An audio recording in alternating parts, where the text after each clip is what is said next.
Hello, nice to see you on my channel, Hearts and Shadows. Enjoy watching. My name is James. Before I get into everything, I need to ask one thing from you. Don't judge me until you've listened to this story all the way to the end. I know how easy it is to hear one part and start forming opinions, but trust me, this isn't the kind of story you rush through or half listen to. If you've ever been in a relationship where your heart was ahead of your head, you might understand. And if you haven't, maybe this will save you from learning the hard way like I did. If there's one regret I live with, it's that I didn't walk away early before things got out of hand. That's on me. Nobody forced me to stay. I don't blame anyone else for how things turned out. The truth is, the foundation of my relationship was shaky right from the beginning, and I take full responsibility for not putting things in place. But let me be honest with you, it wasn't all bad. There was peace before the drama, the betrayal, and the heartbreak. Some moments felt real and good. And I'm going to take you back to those moments because they matter too. They're part of the story, and they're what made me stay longer than I should have. So stick with me. This isn't just about pain. It's also about how easily peace can turn into a storm when you build your life on the wrong kind of love. I met Mary at a housewarming party. One of my closest friends had just moved into a new place and invited a bunch of us over to celebrate. It was one of those weekend gatherings with music and drinks. Not really my scene if I'm being honest, but I showed up because it was my friend, and I figure it wouldn't hurt to socialize a bit. Now, I've always been on the quieter side. So while everyone else seemed to be having the time of their lives, I stood back, taking everything in, trying to figure out when it'd be okay to leave without looking rude. That's when I noticed her, Mary. She was sitting on the armrest of a couch, quietly observing the room like I was. A few other girls had come with her, and they were all over the place, but she was different. She seemed present but distant. That caught my attention. I walked over to say, "Hey." She looked at me, a bit surprised, and smiled. That broke the ice. I asked her if she was okay, and she told me she wasn't really into parties. She said she only came along because she didn't want to be home alone. That got a laugh out of both of us. We started talking from there, and the conversation just flowed. Honestly, by the time the party was wrapping up, it felt like I'd known her for years. Before she left, we exchanged numbers. That simple exchange, her saving my number in her phone, me doing the same, was the beginning of something. At the time, I didn't know what that something would turn into. But that night, it felt good. And that's how it all started. We talked, we checked in on each other, and over time, something started to grow between us. It actually took a whole year before we officially started dating. But when we did, it felt right. There was this rhythm between us, like we both understood each other's silence, which, for two introverts, was gold. 3 years went by just like that. During that time, we grew even closer. I was already in my early 30s by then, past the phase of playing around. Mary was turning 28, and from our conversations, I knew she wanted something serious too. So I made the decision. I proposed to her, and she said yes without hesitation. We didn't want to drag out the engagement, so 6 months later, we got married. It felt like everything was finally falling into place. At least, that's what I thought. I was hopeful. I was sure I had made the right choice. When we first got married, I thought things were going to be smooth sailing. We had our first son, and everything felt like it was falling into place. But soon after, I started noticing changes in Mary. She started showing more interest in clothes, accessories, and gadgets. She'd casually mention items she liked, sending me links to shoes, bags, or jewelry, all tagged with that little "I want this" hint. I didn't think much of it at first, to be honest. I thought it was just part of the whole new mom thing. She wanted to feel good again after having the baby. But the more I looked at it, the more I realized something was off. It wasn't just about wanting nice things, it was about needing them. Every week, there was something else she wanted.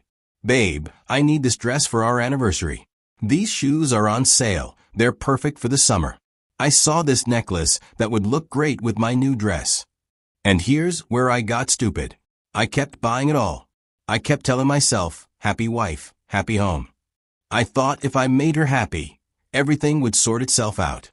I didn't realize it at the time, but all that spending was slowly breaking us.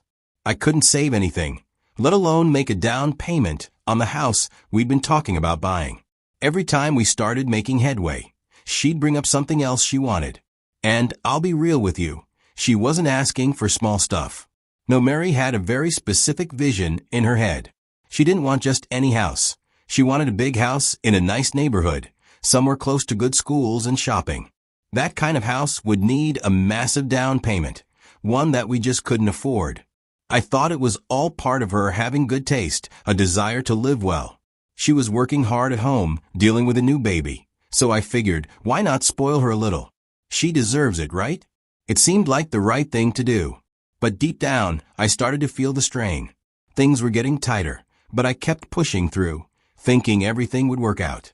The housing situation started dragging on because of all these other demands. Every time I tried to save, there was something else she needed. And I didn't have the guts to say no. I wasn't thinking clearly. I was blinded by the idea of keeping her happy. But now looking back, I can see just how wrong I was. The more I tried to keep her happy, the more I realized I wasn't taking care of what really mattered. Because I wasn't paying attention to the bigger picture. I was so caught up in the idea that buying her things would fix everything. I didn't even notice I was losing the ability to build a future, a foundation we could actually stand on. Now, when I think about it, I can't help but cringe. I thought I was being a good husband, making her feel special, but in reality, I was being a fool. All those little purchases, they didn't fix anything. They didn't make us happy. Instead, they made us both worse off. I had to face the hard truth later. I wasn't just failing financially. I was failing as a husband. I didn't see it then, but I see it now. 3 years into our marriage, I got laid off. Life doesn't always follow the script we write for it, does it? One day, I get called into the office, and just like that, I lost my job. I remember feeling like the floor had been ripped out from under me.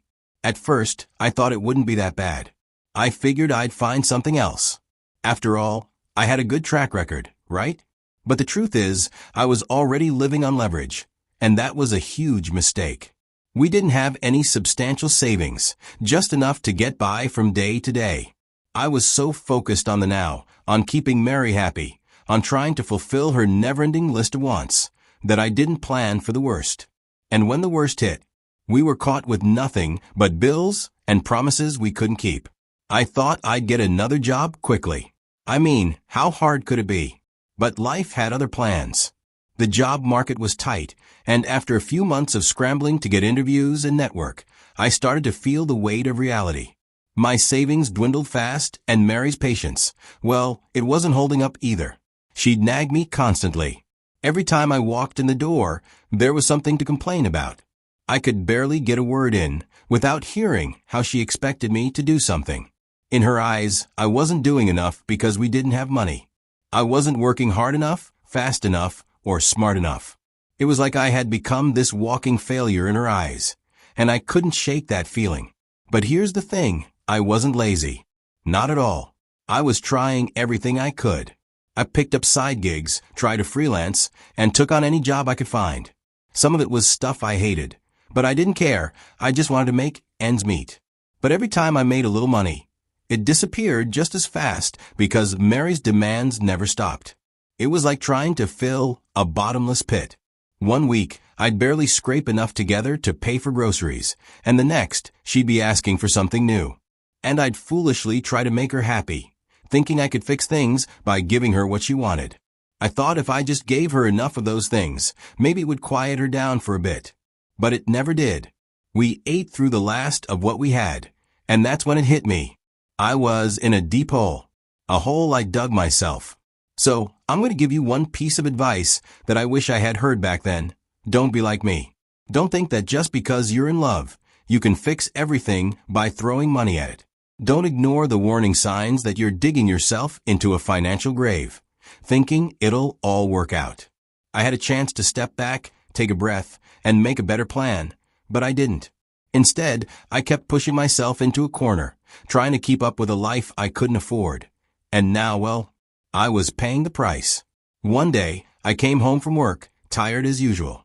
As I walked through the hallway to the bedroom, I heard Mary talking on the phone. She didn't know I was home yet. As I listened, I figured she was talking to someone, and I couldn't catch the whole conversation, but I caught enough. I can't see you every day. Twice a week is enough for now. I knew exactly what that meant. My mind raced. I walked into the room, and she froze. For a split second, I saw that familiar look of guilt. I asked her straight up, "Who was that on the phone?" She stuttered, trying to cover up, trying to come up with some excuse. But I wasn't having it. I wasn't going to play that game anymore. I stayed firm. I wasn't leaving until I got the truth. And then, finally, she admitted it. Her voice was shaky, but she said it. She said, "I'm doing you a favor by staying here." She went on, "My new man spends on me." All this time, I had been bending over backward, trying to keep our life together, trying to make her happy. And here she was, telling me she was with someone else, using him for what he could give her. At that moment, I didn't care about anything anymore. I just wanted her out. I told her flat out, "Go be with him. You clearly don't want me. You've got what you need." She didn't hesitate. "I will," she said, and she didn't even sound sorry. She said it like she was just waiting for me to give her permission. "You have nothing to offer," she added, and the way she said it broke me all over again. The little things I'd overlooked or just didn't want to see showed she had been getting money from him all this time. Then, just to rub salt in the wound, she called him right in front of me and told him, "I'm moving in with you." She didn't even care that I was standing there. "I'll be ready when you get here," she said. It wasn't long before she started packing up her things, my son's things too. It was like she couldn't wait to leave. But then, she turned around and gave me a look. "If you try to take him, I'll make your life miserable," she threatened. But she was right. I had no power. I was just a man with nothing left but empty promises and broken dreams. I won't lie. There was a part of me that wanted to beg her, to plead for her to stay, to make everything okay again. But something inside me knew that I couldn't let her manipulate me anymore. I watched her leave. I let her go. And yeah, it hurt like hell. But something in me said it was the right thing to do. Months after Mary left, things got really rough for me. The pain was hard to describe. The feeling of being left with nothing, and the sting of knowing she had moved on so easily while I was left to pick up the broken pieces of my life broke me. She didn't even hesitate to divorce me, and in doing so, she made sure that the man she had cheated on me with would have a chance to marry her. The kicker? I had nothing left. I couldn't even afford to fight her for anything in the divorce. There was no house, no shared savings, nothing. She walked away with my son. I was left with only a few belongings and a broken heart. I had to face the brutal reality of my situation. At first, the emptiness felt suffocating. I couldn't help but wonder how I'd gotten here, but then something shifted. As much as I hated what had happened, I realized I didn't have to spend the little money I was earning anymore. I didn't have to worry about keeping up with her endless demands. I was no longer pressured to buy things I couldn't afford. That's when I began hustling and saving. Every day, I was trying something new, freelancing, taking on physically demanding jobs, anything that could put some money in my pocket. It felt like a grind, but I kept pushing. Along the way, I discovered that there were a lot of opportunities out there, but most of them required money to get started. Money I didn't have. It felt like the world was just out of my reach, but I kept at it. I had heard about people making money online, so I started looking into it. I found forums like Reddit and Black Hat World, where people were talking about all these different ways to make money, from dropshipping to affiliate marketing, and even things like SEO. I didn't know much about any of it, but I was willing to try anything. Some of the methods I tried didn't work at all. Some barely broke even, meaning I didn't lose money, but didn't make much either. But I didn't give up. Every small failure was a lesson, and every lesson pushed me closer to figuring out what would work. The first few months after the divorce were a blur of uncertainty and hustle. There were nights when I'd sit up late, looking at my bank account and wondering if I was making any real progress. But I kept going. Even when it felt like I was getting nowhere, I knew I had to keep pushing. I didn't have a choice. I couldn't go back to the way things were before. I wasn't going to let her mistake be the end of me. It had been 3 years since the divorce, and I won't lie, those years were brutal. But they were also the most pivotal years of my life. I spent those years just grinding, keeping my head above water. The weight of my past mistakes, especially the ones with Mary, was heavy. But it also gave me something important: clarity. I could finally see the bigger picture. And in those 3 years, everything changed. I had a drop-shipping store. At first, it was just another side hustle, one of those try it out and see if it sticks things. But for the first time in a long while, luck finally smiled on me. I stumbled on a product that clicked. It sold, and not just a few here and there, a lot. I remember checking the numbers one night, and the sales were coming in fast. It was faster than I ever expected. For a moment, I couldn't even believe it. I'd been so used to working just to get by, barely able to scrape together enough to cover bills, let alone think about building anything real. But here it was, proof that it was possible to make it. As the money came in, it didn't take long for me to see an opportunity. E-commerce wasn't just a one-time thing. There was more to it. So I expanded. I started branching out into other online businesses. I tried different products and different services, and it worked. Slowly at first. The momentum grew, and money started coming in fast. I remember sitting back one day and just staring at my bank account balance. I hadn't seen numbers like that since. Well, probably never. What really felt different this time, though, was the fact that I wasn't giving it all away. No wife was draining every penny I earned. I started to save aggressively. Every cent that wasn't reinvested in my businesses or stocks went into a savings account. I wasn't just building my business anymore. I was building my future. I'd learned the hard way. I knew that the work I was putting in now would set me up for the long term. That freedom I'd been looking for was in my grasp. Once things started to stabilize, I knew I could spend on myself without feeling guilty about it. I bought a house in the neighborhood Mary had always dreamed of. I could finally live in a place that represented my hard work. I also bought a comfortable car. And then I started upgrading my wardrobe, too. After I had some level of stability, I decided to go look for my son. For so long, I didn't feel like I could offer anything.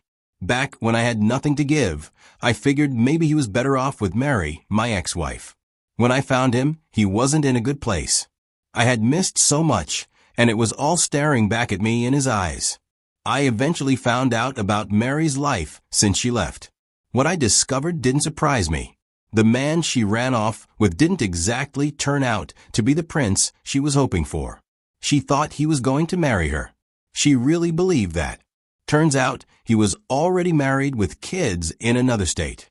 He was just a contractor, working on some big project in our city, and once that project was finished, he disappeared without a trace. And that was it. Mary was left holding the bag.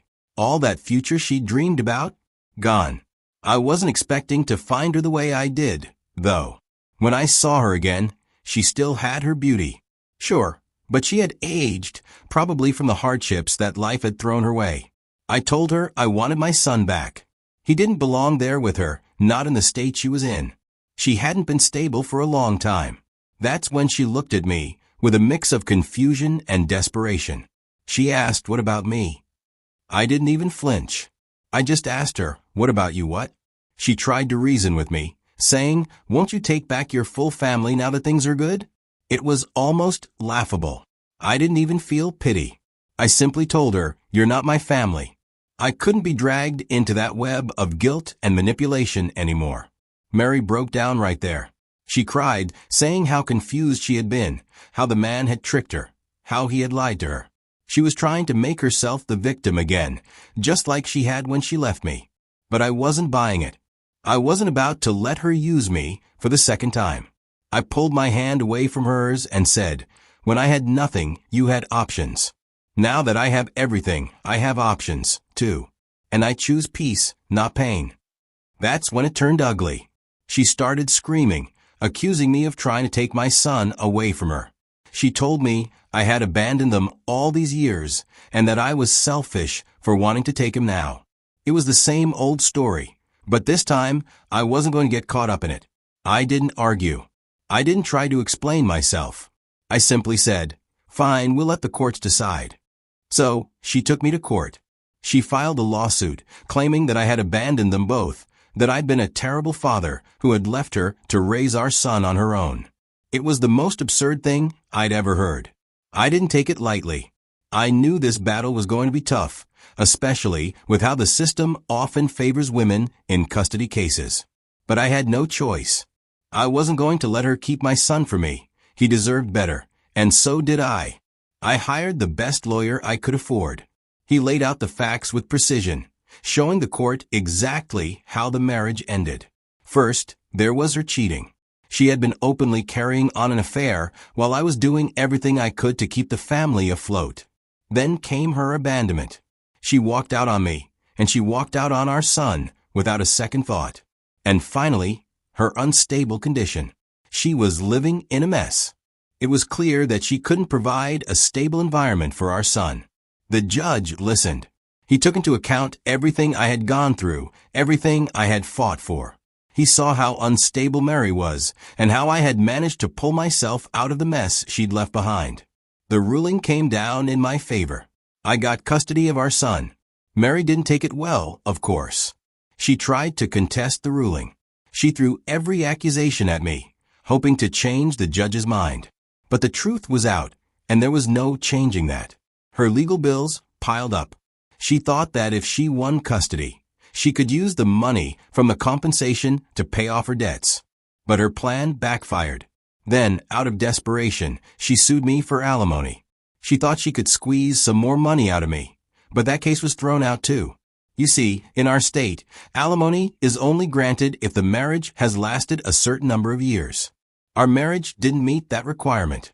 So, her hopes of getting any kind of financial relief from me were dashed. The whole thing was exhausting, emotionally, financially, and mentally. But when the dust finally settled, I had what I wanted most, my son. And that's something no one could take away from me. After the court's ruling, Mary's desperation became more obvious with each passing day. She thought she could somehow worm her way back into my life. It started with her calling me. At first, I just ignored the calls. I wasn't that stupid anymore. Then she started texting all those heartfelt, "I miss you," and "Can we talk" messages. I didn't even read them. I knew exactly what she was trying to do. And I didn't care. But Mary wasn't one to back down so easily. She tried to pull me back in during our child's visitation times. I could see that clearly she was trying to manipulate me. She'd play the poor me card, trying to make me feel bad for how things had turned out. She'd guilt-trip me about how hard things were for her after everything fell apart. But I wasn't buying it anymore. It was almost like she thought that showing up with a sad face would erase the years of betrayal, the lies, and the hurt she caused. She had no idea what it was like to finally be free of that weight. Then, things took an even more obvious turn. She started wearing seductive outfits. She'd put on the kind of clothes she knew I used to like. She thought if she looked good enough, I'd forget everything that had happened. But it wasn't going to work. I'd already learned the hardest lesson of my life. Don't ever let your heart guide your decisions in a relationship where someone has already shown you who they truly are. I looked her straight in the eye one day during one of these visits and said, "I've learned my lesson." She couldn't get to me anymore. No matter how much she tried, I wasn't going back to the life I had before.